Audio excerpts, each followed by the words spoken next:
Hello പ്രിയ സ്ലൈഡ്സിലേക്ക് എല്ലാവർക്കും വീണ്ടും സ്വാഗതം. ഇന്ന് നമ്മൾ ഉണ്ടാക്കാൻ പോകുന്നത് മാംഗോ സാഗോ ആണ്. നല്ല അടിപൊളി റെസിപ്പിയാണ്, നല്ല എളുപ്പത്തിൽ ഉണ്ടാക്കാൻ പറ്റും.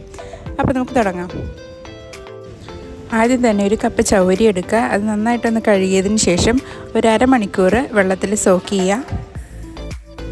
അരമണിക്കൂറിന് ശേഷം നമ്മൾ കുതിർത്ത് വെച്ച ചൗരി 3 കപ്പ് വെള്ളവും ചേർത്ത് മീഡിയം ഫ്ലെയിമിൽ ഇളക്കി ഒരു 20 അല്ലെങ്കിൽ 30 മിനിറ്റോളം ഒന്ന് വേവിച്ചെടുക്കണം.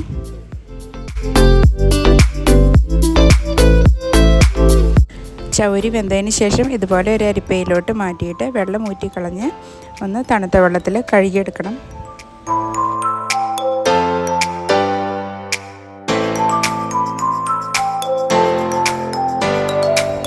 ഇനി ഇതൊന്നെടുത്ത് മാറ്റി വയ്ക്കാം.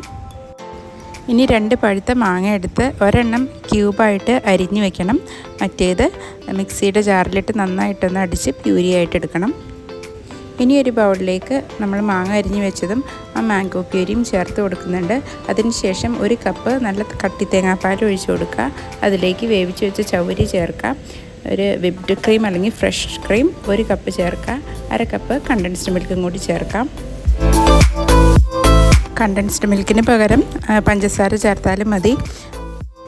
ക്രീം വേണമെങ്കിൽ ഒഴിവാക്കാം, പക്ഷേ ആ ക്രീമി ടെക്സ്ചർ കിട്ടണമെന്നുണ്ടെങ്കിൽ ഫ്രഷ് ക്രീം ചേർക്കണം. ഇനി ഇതെല്ലാം കൂടി മിക്സ് ചെയ്തിട്ട് 1 മണിക്കൂറോളം ഫ്രിഡ്ജിൽ വെച്ച് തണുപ്പിക്കണം. ഇനി സെർവ് ചെയ്യാൻ നേരം ഇതിൻ്റെ മുകളിലേക്ക് കുറച്ച് ഫ്രഷ് മാംഗോ അരിഞ്ഞത് കൂടി ചേർത്ത് കഴിഞ്ഞാൽ നമ്മുടെ ടേസ്റ്റി ആയിട്ടുള്ള മാംഗോ സാഗോ റെഡിയാണ്. ഇതിന് അടിപൊളി ടേസ്റ്റ് ആട്ടോ. അപ്പം മാമ്പഴ സീസൺ തീരുന്നതിന് മുന്നേ എല്ലാവരും പെട്ടെന്ന് ഉണ്ടാക്കി നോക്കണം. എന്നിട്ട് അഭിപ്രായം പറയണം. ലൈക്ക് ചെയ്യാനും സബ്സ്ക്രൈബ് ചെയ്യാനും മറക്കരുത്. ടാറ്റാ.